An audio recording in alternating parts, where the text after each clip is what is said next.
Resident Evil Escape Raccoon City Railroad of the Dead fan made by Saren Ong.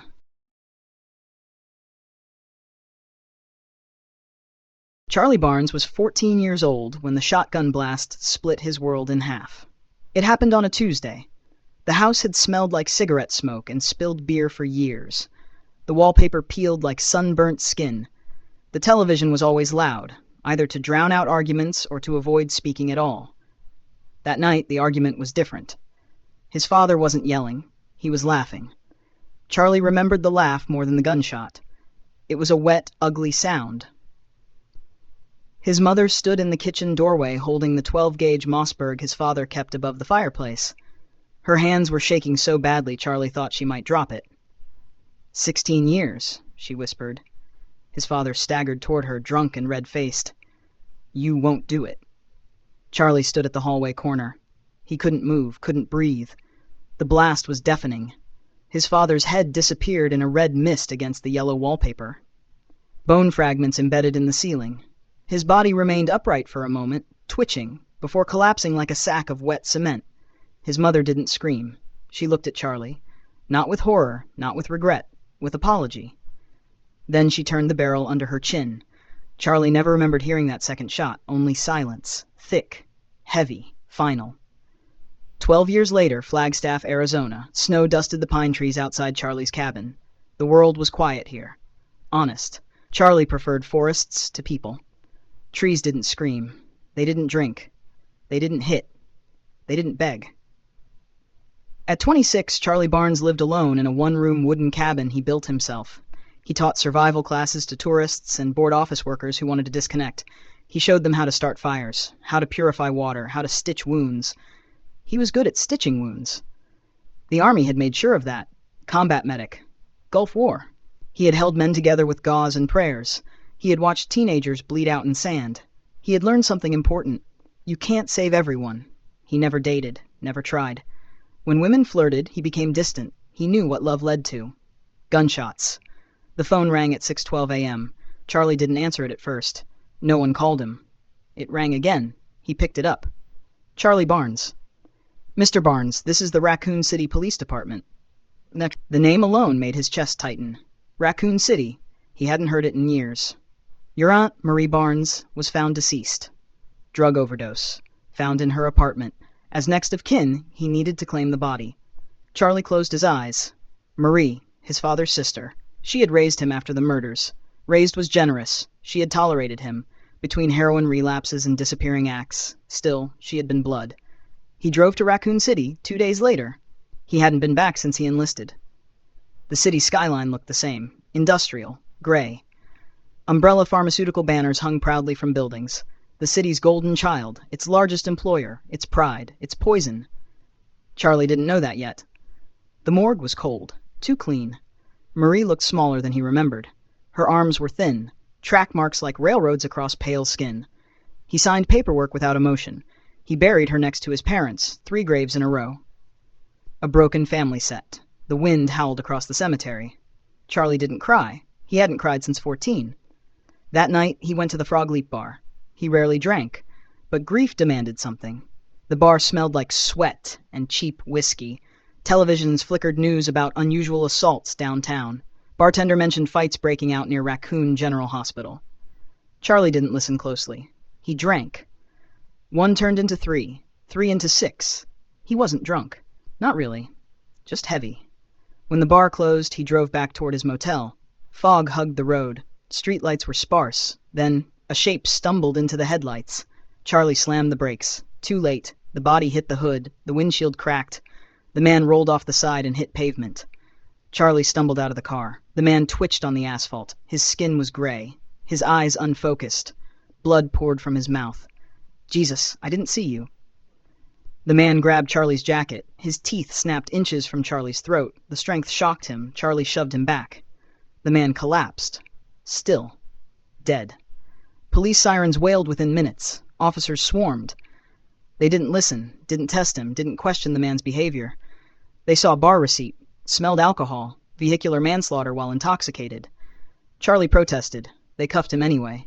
He didn't resist. He was tired. The Raccoon City jail was packed. Too packed. Men shouted in holding cells. Some bled from bite wounds. Some coughed violently. One man convulsed on the floor. Charlie was shoved into a cell with 6 others. One of them stared at him too long, eyes glassy, skin pale. Charlie sat against the wall, watched, listened. The screaming started around 3:14 a.m. A prisoner in the next cell began shrieking. Metal clanged, flesh tore. A wet chewing sound filled the corridor. One of Charlie's cellmates rushed to the bars to look. Something lunged from the darkness. Teeth sank into his neck. Blood sprayed across the floor. Panic erupted. The bitten man stumbled back into the cell, clutching his throat, gurgling. He collapsed, stopped moving. The others backed away. Minutes passed. Silence. Then he moved again. His eyes were wrong. He rose slowly, jaw hanging loose. Charlie knew. He had seen enough battlefield infections to recognize something unnatural. The man lunged. Chaos exploded. Charlie reacted without thinking. He grabbed the attacker's wrist, twisted, slammed his head into the concrete wall, once, twice, 3 times. The skull cracked, the body dropped, but more screams echoed down the corridor. Gunshots rang out, then silence. Then more screaming. By dawn, the jail smelled like death. Charlie stood among bodies, bloody, breathing hard, alive. Footsteps approached, a young officer. Blonde hair, determined expression, Leon Kennedy. Gun drawn. He stared at the carnage. "You did this?" Charlie nodded. They weren't people anymore. Leon hesitated, then shot the cell lock. Metal clanged open. "You want out?" Charlie stepped forward. Leon handed him a spare magazine. "Headshots," Leon said, "and get out of the city." Charlie took the gun. He hadn't held one since discharge. It felt natural. Too natural. Leon turned and disappeared down the corridor. Charlie stepped into the hallway filled with corpses. The fall of Raccoon City had begun, and Charlie Barnes was walking straight into it. Chapter 2. The Fall of RPD. The hallway outside the holding cells smelled like copper and cordite. Charlie stepped over bodies that only hours ago had been men screaming for lawyers, cigarettes, mercy. Now they were slack-jawed things cooling in fluorescent light. Some still twitched, nerve endings firing uselessly. He checked the magazine Leon had given him. Half full. Not enough. Somewhere deeper in the station, automatic gunfire rattled in panicked bursts. Then it stopped mid-spray. That was worse. Charlie moved. He stayed low, boots silent against tile slick with blood. Years of training slid back over him like a second skin. Combat medic. Urban operations. Clear corners. Check your 6. A body lay across the hallway, uniformed officer, throat torn out. Charlie knelt quickly, checking the duty belt. Glock 17. 2 spare magazines. He took them. "Sorry," he muttered. A crash echoed from the booking desk area. Charlie advanced toward it. The front bullpen of the Raccoon Police Department looked like a slaughterhouse. Desks overturned. Glass shattered. Phones rang endlessly. 2 officers were pinned behind a reception counter, firing wildly toward the main entrance, where shadows pressed against shattered glass doors. Zombies. Dozens. Their hands smeared bloody streaks as they pushed inward. One officer, older, heavy-set, was reloading with shaking fingers. The younger one screamed, "They don't go down! Head!" Charlie shouted instinctively, "Aim for the head!" The older officer looked up at him, eyes wide, then aimed higher. His bullet punched through a woman's skull. She dropped. The next 3 surged forward. The doors finally gave. Glass exploded inward. The undead poured through. Charlie didn't hesitate. He moved to the side flank and fired controlled shots. Pop! Pop! Pop! 3 skulls snapped back. 1 zombie stumbled into him. Its breath smelled like rot and spoiled meat. Charlie shoved the barrel under its chin and pulled the trigger. Brains painted the wall. But more kept coming. Too many. The younger officer screamed as one latched onto his arm. Another bit into his shoulder. He fell backward, dragged beneath snapping jaws. The older cop stared in horror. Then something slammed into him from behind. A prisoner. Still in orange. Jaw working violently. They went down together. Charlie backed toward the hallway. This wasn't a battle. It was a flood. He turned and ran. Second floor, West Wing screams echoed from the stairwell. Charlie sprinted upward 2 steps at a time. At the top landing, a female dispatcher was beating at a zombie with a telephone receiver. "Help me," she cried. The thing lunged. Charlie shot it in the temple. She froze. Blood spattered across her glasses. "Thank you," she whispered. A gunshot cracked from inside the communications room. Charlie moved toward it. Too late. Through the open doorway he saw a young officer holding his sidearm under his chin. bitten arm dangling. He pulled the trigger before Charlie could shout. The dispatcher sobbed. Charlie didn't slow. The building was lost. Locker room. He needed supplies.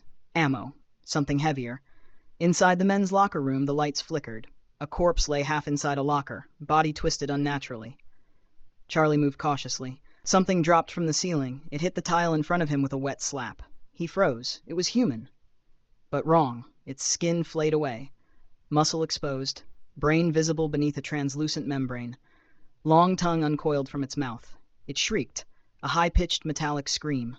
Liquor. Charlie had never seen one, but instinct screamed danger. The creature lunged. Charlie rolled sideways. Claws tore through lockers like paper. He fired twice. The bullets punched into exposed muscle. It barely flinched. It moved on the walls, fast, inhuman. Charlie remembered Natalie's words from later, headshots. But this thing's head was partially exposed brain. The liquor launched again. Charlie jammed the muzzle upward and fired directly into the brain mass. It exploded in a spray of gray and red. The creature convulsed violently before collapsing. Charlie lay on the floor breathing hard. That was new, and worse than the jail. He grabbed a shotgun from an open weapons locker, likely abandoned mid-chaos. 12-gauge pump. 4 shells in the tube, 6 in a box nearby. Better than nothing. Main hall, RPD. The once proud lobby had become a battlefield. Marble floor slick, statue in the center toppled, bodies everywhere. Charlie moved quickly toward the underground parking access Leon had mentioned. A heavy crash shook the building. The ceiling above the main entrance buckled. Something massive slammed through. Not a zombie, not a licker, bigger. It stood nearly 7 feet tall, greenish skin, massive claws, frog-like legs bent backward, eyes glowing faintly. A hunter. It roared. The sound rattled Charlie's chest. 2 remaining officers fired at it. Bullets tore into its torso. It didn't slow, it leapt. One swipe severed an officer's head clean off. The other was split open from collarbone to stomach. Charlie raised the shotgun, waited. The hunter turned toward him, tongue flicking, assessing. It charged. Charlie fired.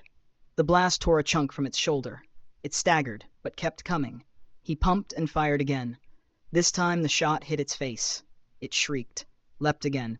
Charlie dove behind a marble pillar. Claws gouged deep trenches in stone. He rolled, chambered the final shell, and fired directly into its open mouth mid-roar. The head exploded backward. The body crashed onto the floor, twitching violently. Silence followed, then distant screams again. Charlie stared at the corpse, umbrella. This had to be them. This wasn't disease. This was design. He grabbed more shells from fallen officers and ran, underground parking garage. The air down here was thick, oil and blood. Car alarms blared. Flashing red lights cast everything in hellish pulses. A police cruiser lay upside down. Bodies were scattered between vehicles. One moved. Charlie raised the shotgun. It wasn't a zombie. It was a man, bleeding badly, UBCS uniform, umbrella patch. The mercenary coughed blood. They said containment, he rasped. They said civilians would be evacuated. Charlie knelt. The man's abdomen was torn open. Nothing to save. Hunters, the merc whispered. They released them. Who? The man grabbed Charlie's vest weakly. Umbrella. His hand fell. Dead. Charlie stood slowly. That confirmed it. This wasn't an accident. It was corporate murder. A distant explosion rocked the garage. Now he didn't stay to investigate. He slipped through the back exit into a narrow alley behind RPD. The city skyline burned orange in the distance. Helicopters circled. Gunfire echoed everywhere. Raccoon City was dying. And it was only morning. Charlie stepped into the street. A woman ran past him screaming, chased by 3 zombies. He hesitated, then raised the shotgun. Boom. Boom. All 3 dropped. The woman didn't stop running, didn't even look back. Charlie exhaled slowly. This city was beyond saving. But people were still here, still alive. And as much as he hated it, he couldn't walk away. He moved toward the smoke rising from downtown, toward the sound of chaos, toward whatever came next. Behind him, the RPD building groaned under structural damage. Another hunter screeched from inside. By nightfall, the station would fall completely, and most of its defenders would be dead. Charlie never looked back. He had survived the jail. He had survived the RPD, now he had to survive the city. And the real nightmare hadn't even begun. Chapter 3. The Gunsmith's Mercy. The streets behind the RPD were choked with smoke. Car alarms wailed in overlapping screams. A city bus had jackknifed across an intersection, its windshield painted from the inside. Fire licked out of a pharmacy on the corner, thick black smoke curling up toward a bruised morning sky. Charlie moved along storefronts, shotgun low, Glock holstered at his hip. He kept to shadow, kept breathing steady. A figure staggered out of a side alley ahead. Gray skin, blood-slick mouth, civilian clothes. It turned toward him. Charlie fired once. The head snapped back, body crumpling against a newspaper vending machine. The headline read, "Umbrella Announces Expansion." He kept walking. He didn't know exactly where he was going until he saw the faded sign, Kendo Gun Shop. The front window was cracked, the metal security gate half lowered. Inside, lights flickered. Charlie approached cautiously. A single gunshot exploded from within, then a man's broken sob. Charlie lifted the gate enough to slip under. Inside, glass cases were smashed, rifles missing from racks. Shell casings littered the floor. Behind the counter stood Robert Kendo, heavy-set, red-eyed, hands shaking. A revolver hung loose in his grip. On the floor in front of him, a little girl. No older than 8, curly hair matted with blood. She moved wrong, her head twisted too far. Her jaw snapped open with a wet crack. "Daddy," she rasped. Kendo's hand trembled violently. "I can't," he choked. "I can't do it." The girl's body jerked, trying to rise. Charlie stepped forward slowly. "I can," he said quietly. Kendo looked at him, wild, desperate. "She's already gone," Charlie said. The girl crawled toward her father, teeth gnashing. Kendo screamed and pulled the trigger. The revolver thundered. Her skull split. Silence followed. Kendo collapsed to his knees. The sound he made wasn't crying. It was something deeper. Something animal. Charlie didn't speak. There were no words for that. After a long moment, Kendo wiped his face with the back of his sleeve. "You need a gun," he muttered hoarsely. Charlie nodded. Kendo pointed weakly toward the rear of the store. "Corner tile by the back door. Loose one. Colt 1911. Box of 45 ACP. Charlie found it. The pistol was clean, well-oiled, reliable. He loaded it. Kendo leaned against the counter, staring at the body of his daughter. "You get out of this city," he said. "Don't stop. You coming?" Charlie asked. Kendo gave a hollow laugh. Got nowhere else to go.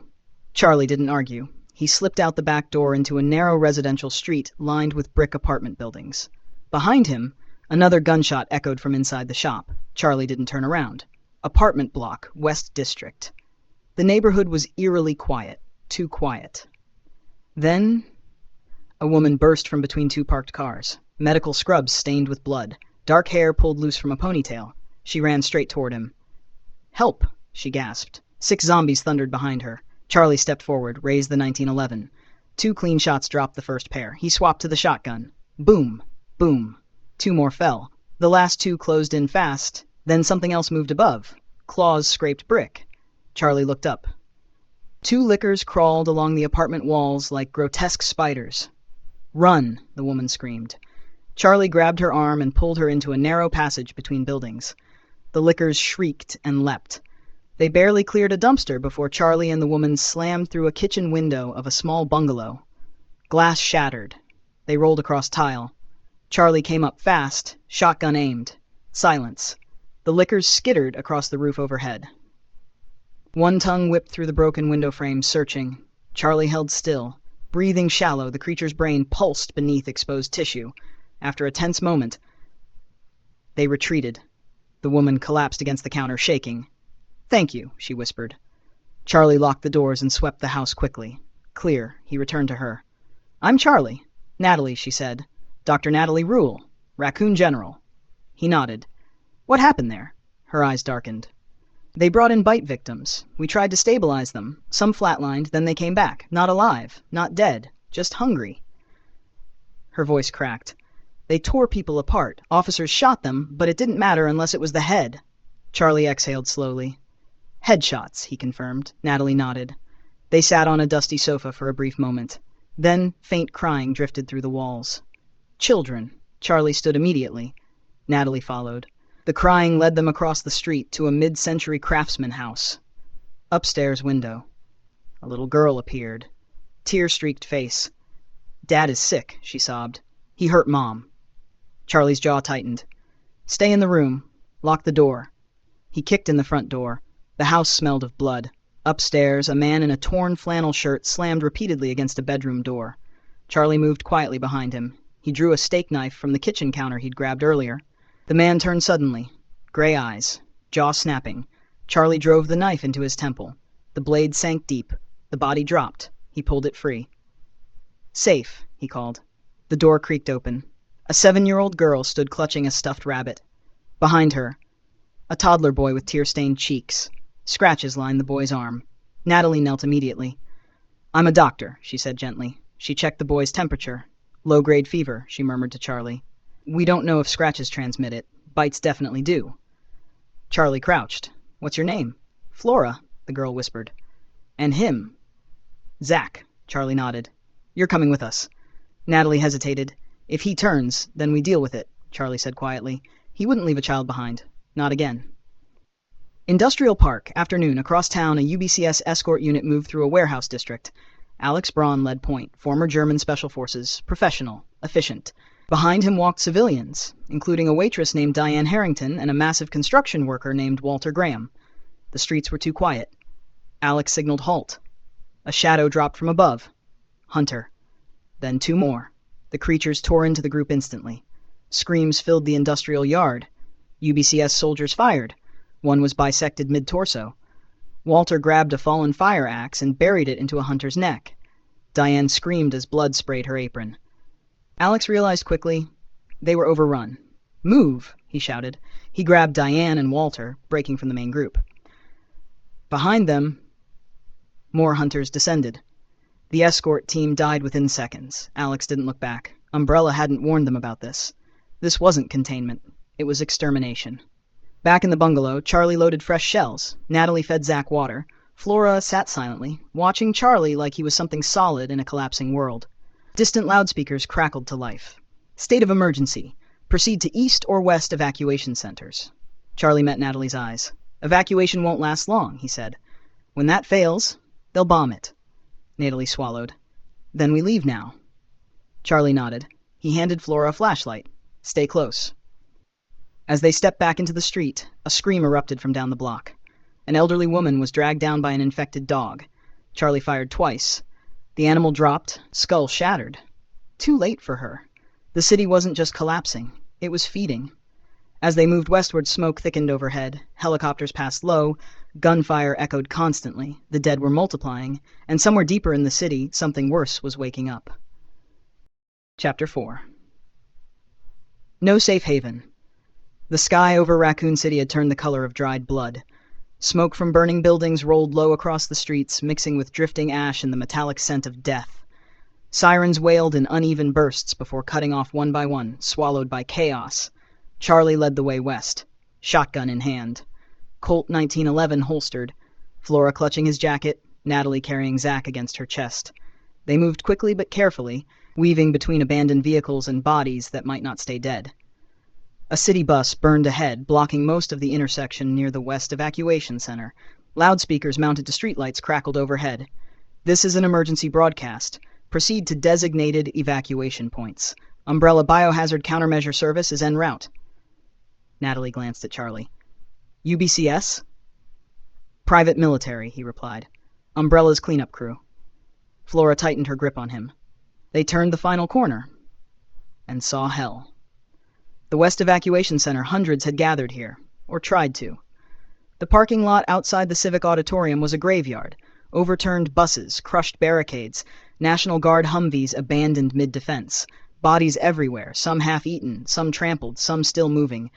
Zombies pressed against the auditorium doors from inside, trapped, pounding, howling. Charlie froze for half a second. There were too many. Then the doors burst outward. The undead spilled into the lot like a ruptured dam. People still alive among them screamed. A mother lost her grip on her son and was swallowed by the crowd. A teenage boy was knocked down and crushed under fleeing feet. A man with a suitcase tried to climb onto a bus roof. An infected dog leapt and tore out his throat. Flora buried her face in Charlie's jacket. Natalie turned away, shaking. Charlie's voice hardened. "Move. Left side. Stay tight." They sprinted along the perimeter. A zombie lunged for Zach's dangling foot. Charlie fired from the hip. The blast tore its head apart. Another grabbed Flora's backpack. Walter's voice thundered from somewhere ahead. "Get down!" A fire axe split the zombie's skull before it could bite. Charlie looked up. The massive construction worker stood there, covered in blood.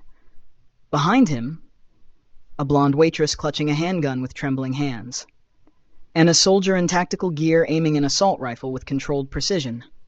Alex Braun. He fired 3-round bursts, clearing a narrow path. "Over here!" Alex shouted. Charlie didn't hesitate. They moved together toward a side alley as the evacuation center collapsed entirely behind them. Hunters vaulted over buses. Their claws ripped through soldiers and civilians alike. One landed directly in front of the fleeing group. Walter roared and swung his axe. The blade bit into the creature's shoulder. It shrieked and backhanded him into a car hood. Charlie pumped his shotgun, fired. The hunter staggered. Alex unloaded into its head. It dropped. "Keep moving," Alex barked. Behind them, the evacuation center became a slaughterhouse. There would be no rescue here. Temporary alliance. They ducked into an industrial alley lined with dumpsters and delivery bays. Everyone paused to catch breath. Alex scanned Charlie quickly. "You military?" "Former," Charlie replied. "Good. Then you know this city's finished." Charlie nodded. "Railroad north, through the Arklay range." Natalie blinked. "That could work." Alex studied him. "That's a long walk through infected territory." Charlie glanced at the children. "Better than waiting for a bomb." Alex's jaw tightened slightly. He knew something, but didn't say it. Walter pushed himself upright, wincing. "I'm good," he grunted. "That frog thing hits hard." "Hunters," Alex corrected coldly. "Bio-organic weapons." Diane swallowed. "You mean Umbrella made those?" Alex didn't answer. That was answer enough. "The firehouse. They needed supplies. The nearest building with potential gear was Station 12, an old brick firehouse just 3 blocks north." They moved as a unit. Charlie and Alex flanked. Walter guarded the rear. Diane kept Flora close. Natalie carried Zach, checking his temperature constantly. Zach's fever had risen slightly. Not high, but enough to keep Natalie's mind racing. The firehouse doors were half open. Inside, darkness. Charlie motioned silence. They slipped inside. The interior was quiet, too quiet. Walter whispered, "Place feels wrong." Charlie checked the locker room first. Clear. Then the dorm area. Clear. They began gathering supplies. Fire axes, Halligan bar, trauma kit, flashlights, emergency flares. Fire-resistant jackets. Alex located a weapons locker used for riot control. Inside were 2 12-gauge shotguns and several boxes of shells. "Jackpot," Walter muttered. Diane exhaled in relief. Then, a locker door creaked open behind them. A firefighter in full turnout gear stumbled out, face half-eaten, eyes white. It lunged. Charlie swung the Halligan bar, crushing its jaw. Alex fired a clean headshot. The sound echoed through the bay. Too loud. A distant snarl answered. From outside. Multiple. Infected dogs. Charlie moved fast. Doors. Now. Walter and Alex shoved the bay doors closed just as 3 infected Dobermans slammed into the metal from outside. Their snarls were feral and distorted, one squeezed partially under the gap. Charlie blasted it mid-crawl. Blood sprayed across the apparatus floor. The others kept clawing. Metal buckled. Alex looked at Charlie. Back exit. They gathered everything quickly. Flora was crying quietly now. Zach whimpered weakly. They slipped through the rear maintenance door into a narrow alley just as the bay doors finally gave way behind them.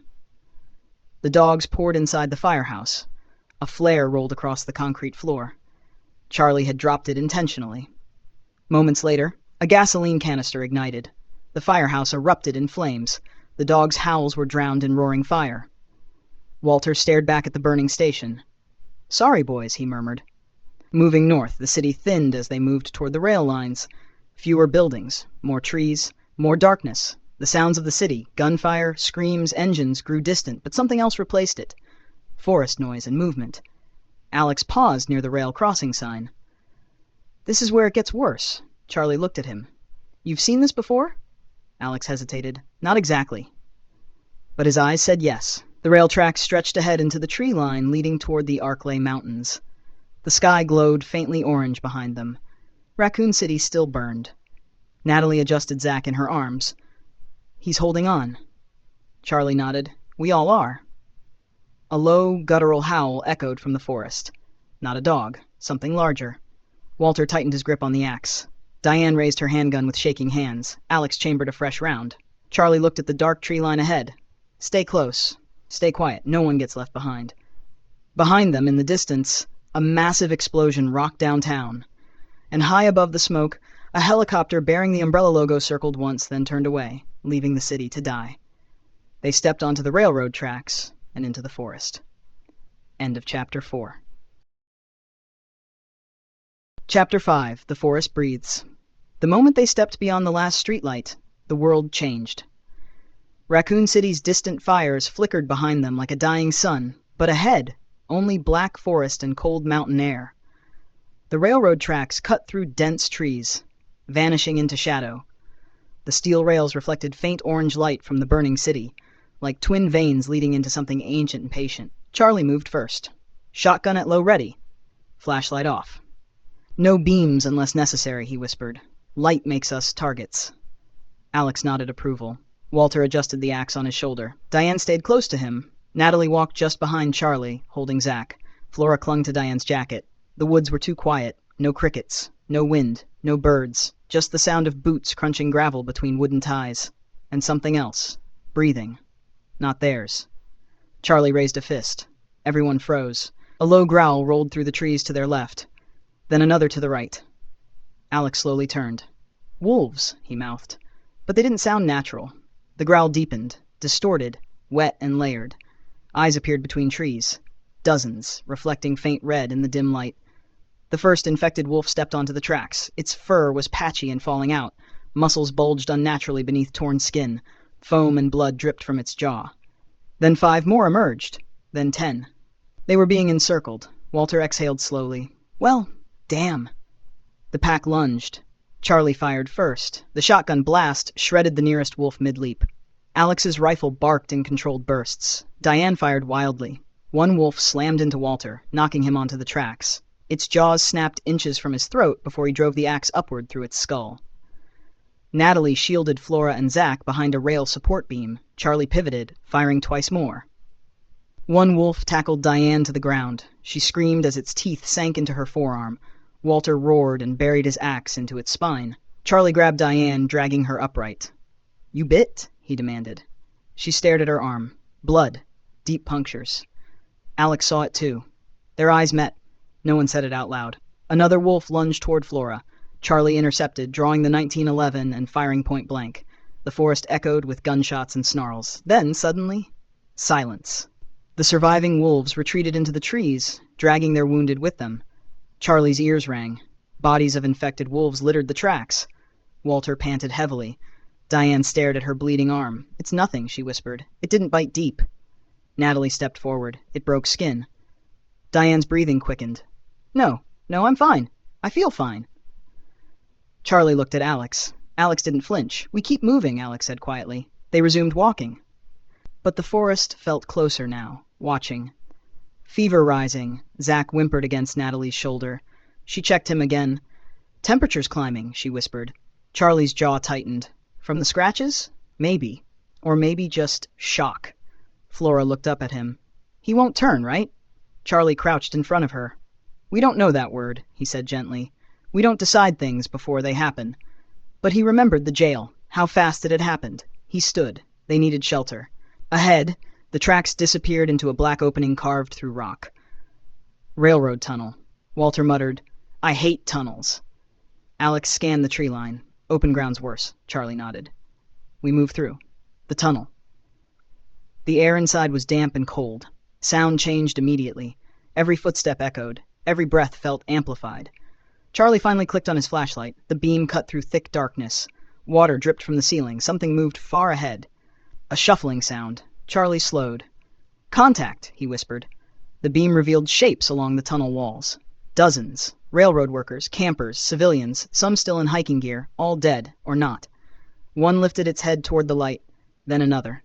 The entire tunnel seemed to wake. Moans filled the enclosed space. Charlie swallowed. "No retreat," Alex said. "Too exposed outside." "Then we punch through," Charlie replied. They advanced carefully. Headshots echoed violently in the tunnel. The confined space amplified every gunshot like cannon fire. Zombies closed in from both ends. Walter swung his axe repeatedly, splitting skulls. Natalie pressed herself against the wall, shielding the children. Diane stumbled once. Charlie caught her. Her skin felt warmer, sweaty. "I'm fine," she insisted weakly. Halfway through, the lights died. Charlie's flashlight flickered out. Total darkness. For 1 second, nothing. Then a metallic shriek. Lickers. They dropped from the tunnel ceiling. 2 of them. In total blackness. Alex fired blindly. One licker tackled Walter into the gravel. Claws tore across his shoulder. He screamed but kept swinging. Charlie ignited a flare. Red light exploded into the darkness. The tunnel became a nightmare of crimson shadows. The lickers recoiled from the sudden light. Charlie seized the moment. He pumped the shotgun and fired directly into one's exposed brain. It burst apart against the tunnel wall. The second licker scrambled along the curved stone. Tongue-whipping, it wrapped around Diane's waist, pulled her screaming upward. Walter grabbed her hand. "Don't you let go," he roared. The creature yanked harder. Charlie fired. The blast hit its torso but didn't drop it. Alex aimed carefully despite the chaos. Single shot. Brain matter splattered across the ceiling. The licker collapsed. Diane fell hard onto the tracks. She didn't get up immediately. Natalie rushed to her. Charlie cleared the remaining zombies quickly. Silence fell again, broken only by dripping water. Diane rolled onto her back. Her eyes were unfocused, her breathing ragged. Natalie looked at the bite wound again. The skin around it was already darkening. Diane looked at Charlie. "I don't want to hurt anyone," she whispered. "No one said you would," he replied. But he knew. She knew. Alex looked away. They rested only long enough for Diane to stand again. Then they exited the tunnel. The turning night had fallen fully. The forest beyond the tunnel was deeper, colder. Charlie knew they couldn't walk forever. They found an abandoned rail maintenance shed about half a mile ahead. Boarded windows. Small interior. Defensible. They barricaded the door. Walter set down his axe heavily. Natalie laid Zach on a dusty cot. His fever was high now. Flora sat beside him, crying quietly. Diane stood in the corner, shivering, sweating. Charlie approached slowly. "How long?" he asked Natalie quietly. "Hours," she said softly. Diane heard. She laughed weakly. "Guess that answers it." Walter shook his head violently. No, we can tie you up. Wait it out." Diane's eyes softened. "You saw what happens." Alex stepped forward. "I'll do it." Diane looked at him. "You're efficient." He didn't answer. She turned to Charlie instead. "You seem human." Charlie felt that word like a blade. He stepped forward slowly. "I'm sorry." Diane smiled faintly. "At least I didn't get trampled." She closed her eyes. Charlie raised the Colt 1911. His hand did not shake. He fired once. The sound echoed inside the shed. Flora screamed. Walter turned away and punched the wall hard enough to split his knuckles. Alex exhaled slowly. Natalie looked at Charlie differently now. Not with fear, with understanding. He lowered the gun. Outside. Something large moved through the trees. Branches snapped. Heavy. Slow. Watching. Charlie reloaded quietly. They weren't alone out here, and the forest had only just begun to show its teeth. End of Chapter 5. Chapter 6. The Things That Wear Fur. The night never truly settled. The forest didn't sleep. It shifted. It breathed. Branches cracked somewhere beyond the maintenance shed. Heavy footfalls circled slowly, crunching pine needles and gravel. Something large inhaled through wet nostrils. Charlie stood near the barricaded door, shotgun braced against his shoulder. Walter sat opposite him, hands wrapped around the fire axe, knuckles raw and bleeding from earlier. Alex watched the rear wall silently. Natalie remained beside Zach. Flora hadn't spoken since Diane. The shed was small, 1 room, old tool racks, rusted spare rail spikes, 2 cots. It smelled like oil and dust and fear. Zach's breathing was shallow and fast. Natalie pressed a hand to his forehead again. "Still burning up," she whispered. Charlie didn't look back. "How high?" "Too high." Outside, a low rumble rolled through the trees. Not a growl, deeper. Walter's head lifted slowly. "That ain't a wolf." The shed door shuttered. Once, twice. Something heavy leaned against it. Wood groaned. Flora whimpered. Charlie stepped forward slowly and raised his flashlight. He flicked it on and aimed through a crack in the boarded window. The beam caught fur. Matted. Thick. Dark with blood. The light traveled upward. Higher. Higher. A snout pushed close to the window gap. Teeth yellow and jagged, eyes pale and milky. An infected bear. Its skin sagged in places, splitting open to reveal raw muscle beneath. Patches of fur had sloughed off entirely, exposing writhing tissue. One ear was missing. Something inside its throat clicked when it breathed. Then another shape stepped behind it, and another. 3. Walter whispered, "Jesus Christ." The first bear slammed into the door. The entire shed shook. Natalie shielded Flora and Zach with her body. Charlie backed up, chambered a shell. "On my call," he said quietly. The bear hit the door again. Wood cracked down the center. Alex adjusted his stance. Walter lifted the axe. The third impact split the door wide open. The first bear charged through. Charlie fired. The shotgun blast tore into its chest but barely slowed it. It swung a massive paw. Charlie dove sideways as claws ripped through the wall behind him. Walter stepped forward and buried the axe into the creature's skull. The blade sank halfway. The bear roared and swiped him across the torso. Walter flew backward, slamming into a tool rack. Alex opened fire with precise bursts into the bear's eye socket. It staggered. Charlie fired again directly into its open mouth. The skull detonated. The body collapsed mid-charge. But the second bear was already through the doorway. It crushed a cot under its weight. Natalie screamed. Charlie rushed forward to intercept, firing twice into its shoulder joint. It lunged toward Flora. Walter, bleeding heavily from deep claw wounds across his ribs, staggered upright. "No!" he roared. He threw himself between the bear and the child. The massive paw tore into him, deep, ripping flesh open to bone. Walter didn't fall. He wrapped both arms around the bear's neck. "Now!" he screamed. Charlie didn't hesitate. He stepped close, too close, and fired both remaining shells into the side of the bear's skull. Alex joined in. The creature convulsed violently, then collapsed. Taking Walter down with it. Silence. Only the distant forest wind. Charlie rushed forward and pulled the bear's carcass off him. Walter was still conscious. Barely. His chest was open in places. Blood soaked his shirt completely. Natalie moved immediately, pressing bandages hard against the wounds. But Charlie already knew. Walter coughed blood and looked at Flora. "You stay tough," he wheezed. Flora burst into tears and grabbed his hand. "You saved me," she sobbed. Walter smiled faintly. "Worth it." He looked at Charlie next. "Get him out." Charlie nodded once. Walter's breathing slowed, stopped. Natalie closed his eyes gently. Alex stood still for a long moment, then stepped outside quickly. Charlie followed. The third bear was circling near the tree line. Massive, even larger than the first two. It had watched the entire fight, waiting. Alex spoke quietly without looking at Charlie. "There's something you should know. Make it fast. There is going to be a sterilization strike." Charlie turned slowly. "When?" "Within hours." "How many?" "Everything inside the blast radius." Charlie's jaw hardened. "Umbrella told you." Alex nodded once. "They pulled air support an hour ago." The bear stepped closer. Its claws sank into soft earth. It sniffed the air. Charlie chambered fresh shells. "Then we move now," he said coldly. The bear charged. Charlie and Alex opened fire simultaneously. The creature was fast for its size. The bullets tore through muscle. It didn't slow. Charlie rolled aside as it slammed into the shed wall. The structure collapsed partially. Natalie shielded the children from falling debris. Alex stepped directly into the bear's path and emptied his magazine into its skull at near point-blank range. The creature roared and swiped.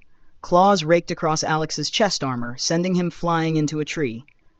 Charlie stepped in. Last shell loaded. The bear reared up. Charlie aimed carefully, waited. It opened its jaws to roar. He fired. The slug punched straight through the upper palate into the brainstem. The massive body crashed forward at his feet, still. Dead. Charlie stood breathing hard. Alex staggered upright, armor shredded but intact. Natalie emerged slowly with the children. The shed was half destroyed. Walter lay inside, still beneath broken beams. Flora tried to go back to him. Charlie stopped her gently. "We don't have time." Flora cried silently. Zach suddenly coughed violently. Natalie knelt immediately. His skin felt cooler. She checked his pulse. Then his temperature. Her eyes widened. "It's dropping." Charlie looked at her. "The fever?" "Breaking." Zach opened his eyes weakly. "Cold," he whispered. Natalie let out a shaky breath she hadn't realized she was holding. "He's not turning." Relief rippled through the group. Brief, small, but real. Charlie looked toward the distant orange glow of the city. The sky there flickered brighter now. Something bigger than building fires. Alex checked his watch. "We have maybe 3 hours." Charlie nodded. "We follow the tracks. No stopping." Natalie took Zach in her arms again. Flora wiped her face and stood straighter. She didn't look 7 anymore. She looked older. The forest around them had gone quiet again. Too quiet. As they stepped back onto the railroad line, Charlie glanced once behind them. The shed smoldered. Walter Graham lay inside, a man who had swung an axe against a monster 3 times his size to protect a child he barely knew.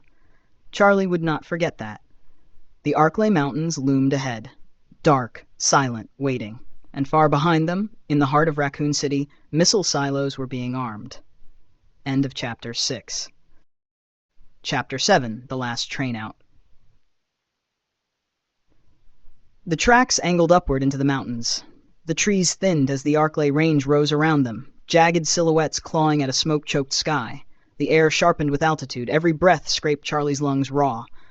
Behind them, Raccoon City burned. Ahead, only rock, wind, and whatever waited in the dark. Alex's stride had shortened. The bear's earlier strike had fractured armor plating across his chest and left something beneath it cracked. He hit it well. Charlie noticed anyway. "You holding?" Charlie asked without looking at him. Alex's answer came steady. "I didn't survive this long to collapse on a hill." Flora walked in silence now, no tears left, just movement. Zach slept against Natalie's shoulder, fever finally broken but leaving him hollow and weak. The rails curved onto an elevated steel bridge that spanned a deep ravine. Charlie stopped. The structure was old. Lattice steel ribs, missing boards, rust chewing through support joints. A fall from here wouldn't end quick. "One at a time," Charlie ordered. Alex went first, measured steps, rifle tight, eyes scanning. Halfway across, metal shrieked behind them. Charlie turned. Hunters burst from the tree line, 4 of them, pale muscle and blade-like claws gleaming in firelight. They had followed their scent. "They never stop," Natalie whispered. "They were built not to," Alex replied. The first hunter crouched and launched. It flew across half the bridge. Alex fired mid-leap. The round struck, but the creature twisted unnaturally and landed upright. Charlie shoved Flora toward Natalie. "Go!" Natalie ran. Charlie pivoted and opened fire at the second hunter climbing onto the bridge supports. Claws slammed against steel. The structure trembled. Alex emptied controlled bursts into the first hunter's skull. It staggered, but it didn't fall. Charlie advanced instead of retreating. The hunter lunged. Charlie sidestepped and blasted its knee joint apart. Bone exploded outward. The creature collapsed, shrieking. Alex finished it cleanly, but 2 more were already scaling the understructure. One slashed at a corroded support beam. The metal snapped. The bridge groaned. "Back!" Alex shouted. Charlie retreated step by step, firing carefully. Then the 4th hunter vaulted over the others, landing between them and the women, blocking the far side. Flora screamed. Natalie stumbled. Alex moved instantly, charging forward across the unstable span. "Down!" He collided with the creature mid-swipe, tackling it into the railing. Bolts snapped loose. The entire bridge lurched sideways.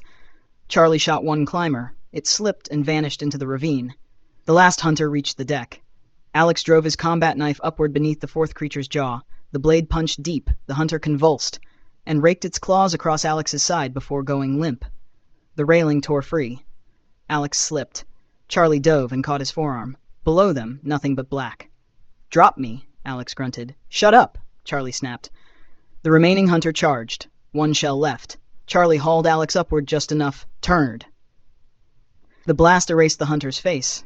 The recoil nearly dragged him forward. The bridge began to fail. "Move," Charlie shoved Alex ahead.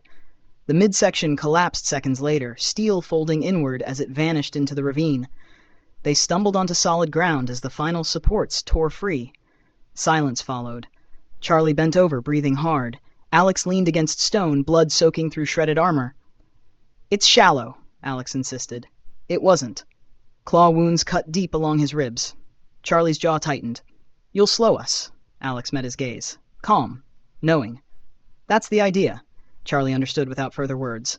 Umbrella hadn't sent UBCS to rescue anyone. They had sent them to observe, to contain, to delay. Natalie tied the wound tight. Alex straightened. "We move."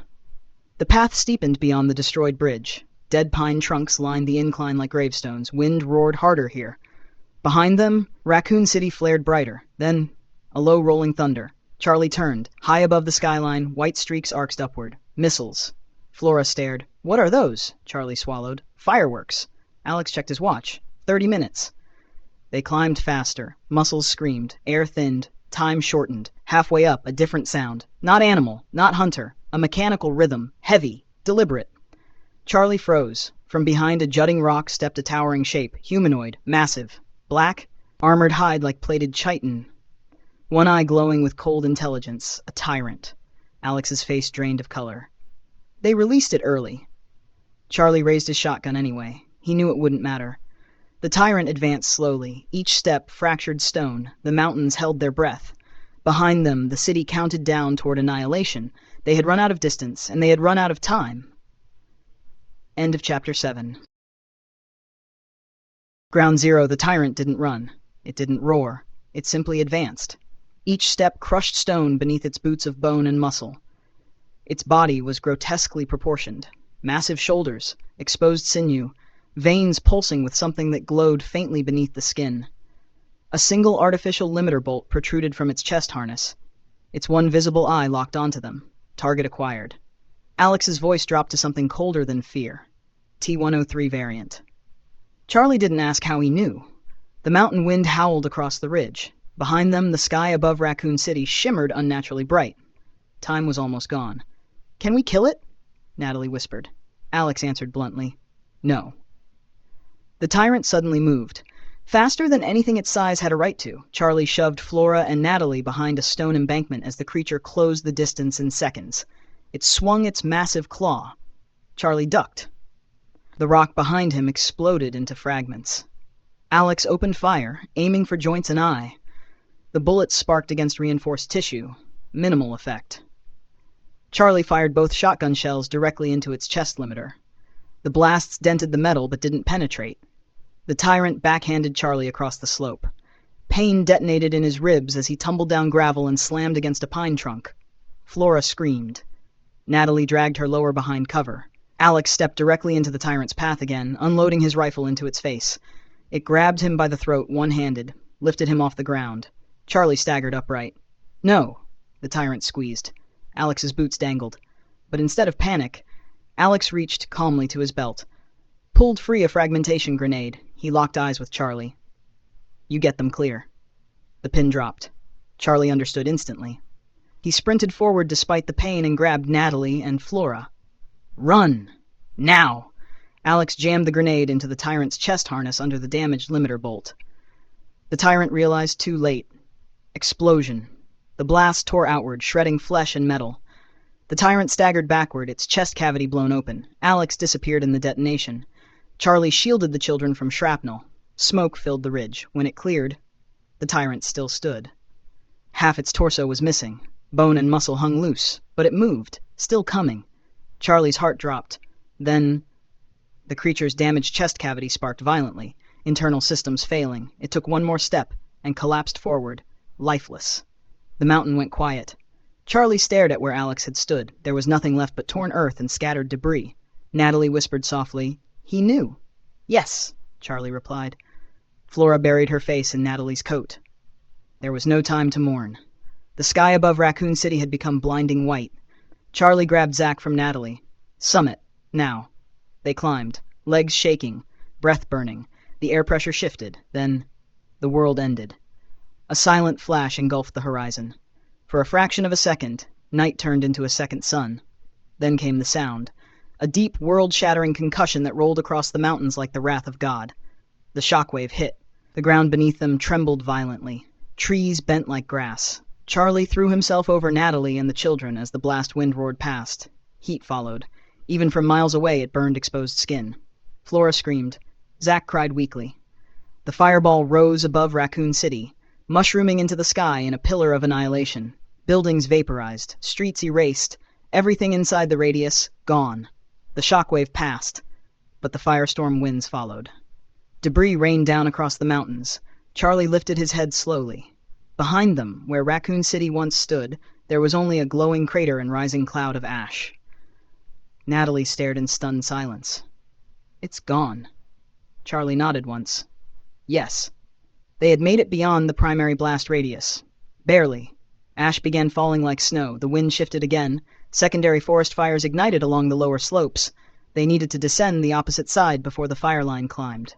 Charlie helped Natalie to her feet. Flora clutched his hand tightly. Zach whimpered but remained conscious. They began descending the far side of the mountain.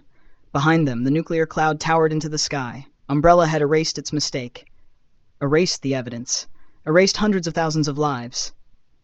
Charlie didn't look back again. Hours later, exhausted beyond measure, they reached the outer forest beyond Arklay. The air was cooler here, cleaner.